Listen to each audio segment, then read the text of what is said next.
Hello! అందరూ నమస్కారం. Movie review అయాలాన్ యొక్క తమిళ్ డబ్బింగ్ మూవీ 2024లోనే రిలీజ్ అయింది. ఈ రోజు నుంచి 'ఆహా' అండ్ 'సన్ నెక్స్ట్‌లో' తెలుగులో స్ట్రీమింగ్ అవుతుంది. ఈ మూవీ 2024లో సంక్రాంతికి తమిళ్లో రిలీజ్ చేశారు. తెలుగులో కూడా రిలీజ్ చేయాలని ప్లాన్ చేశారనమాట.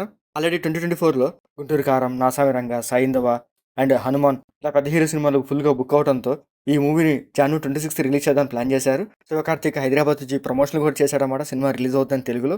కొన్ని అనివార్య కారణం వల్ల ఈ మూవీ థియేటర్‌లోనే రిలీజ్ చేయలేదు. కానీ ఓటీటీలో 2 లాంగ్వేజెస్ రిలీజ్ చేయకుండా ఓన్లీ తమిళ్‌లోనే రిలీజ్ చేశారు. ఆఫ్టర్ 2 ఇయర్స్ తర్వాత ఈ మూవీని తెలుగులో ఓటీటీలో రిలీజ్ చేశారనమాట. ఇంకా ఈ మూవీ స్టోరీలోకి వెళ్తే శివకార్తికేయ వ్యవసాయం చేసుకుంటా తన సొంత ఊర్లోనే ఉంటాడనమాట.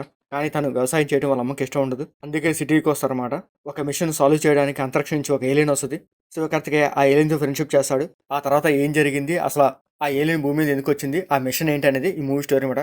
ఆ పాయింట్ బేస్ చేసుకుని మూవీలో కొన్ని ఇంట్రెస్టింగ్ సీన్స్ అయితే పెట్టారు. అవి చూడడానికైతే ఒక్కొక్కలాగా అనిపిస్తాయి. ఆ ఏలియన్స్ వచ్చే సీన్స్ కొంచెం ఫన్నీగా పెట్టారు. అవి చూడడానికి కూడా బాగానే ఉంటాయనమాట. ఇంకా ఆ ఏలియన్ అండ్ శివకార్తిక్ మధ్య వాళ్ళ ఫ్రెండ్‌షిప్ ఎలా కుదిరింది? సో వాళ్ళు ఎలా కలుస్తారు? ఆ సీన్స్ కూడా మంచిగానే పెట్టారు. అవి చూడడానికి కూడా ఒక్కొక్కలాగా అనిపిస్తాయి. ఆ ఏలియన్స్ వచ్చే కొన్ని ఫన్నీ సీన్స్ గానీ, యాక్షన్ సీన్స్ గానీ చూడడానికి బాగానే ఉంటాయనమాట.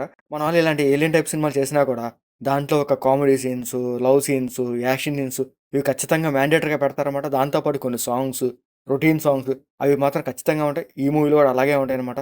సో, ఆ ఏలియన్ పాయింట్ కొంచెం ఇంట్రెస్టింగ్‌గా ఉంటది. మిగతా స్టోరీ అంతా రొటీన్‌గానే ఉంటదనమాట. ఒక routine love story, routine comedy scenes, songs అలా అన్నీ ఉంటాయనమాట. కానీ మూవీ మేకర్స్ మేము ఒక కొత్త పాయింట్‌తో మూవీ తీసుకొచ్చాము. కానీ ఆ మూవీ ఎవరికీ నచ్చలేదని చెప్తారు.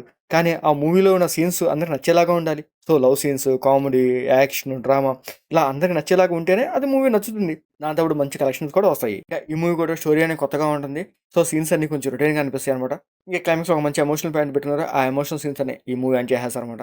ఇంకా ఈ మూవీలో కార్తికేయ అండ్ రకుల్ ప్రీత్ సింగ్ వాళ్ళ క్యారెక్టర్స్ బాగుంటాయి. వాళ్ళ క్యారెక్టర్స్ తగ్గట్టు వాళ్ళ యాక్టింగ్ పర్ఫార్మెన్స్ కూడా పర్లేదు బాగానే ఉంటాయన్నమాట. ఇంకా ఈ మూవీలో సాంగ్స్ కూడా పర్లేదు ఒక్కొక్కలాగా అనిపిస్తాయి. ఇంకా ఈ మూవీ టెక్నిక్ కాస్త పర్లేదు బాగుంటాయి. ఆ ఏలియన్ సీన్స్ కొంచెం మంచిగానే చూపించారు. అవి చూడడానికి బాగానే ఉంటాయన్నమాట. ఇంకా ఈ మూవీ బ్లడ్ సీన్స్ కానీ, అడల్ట్ సీన్స్ కానీ అట్లాంటివి లేవు. మూవీ ఓవరాల్‌గా అయితే పర్లేదు బాగుంది. ఏదో ఒకసారి చూడొచ్చు. ఆహాలో స్ట్రీమింగ్ అవుతుంది. మీకు నచ్చితే చూడండి. మీకు మాడేస్తే లైక్ చేయండి, షేర్ చేయండి, సబ్స్క్రైబ్ చేసుకోండి. Thank you for watching.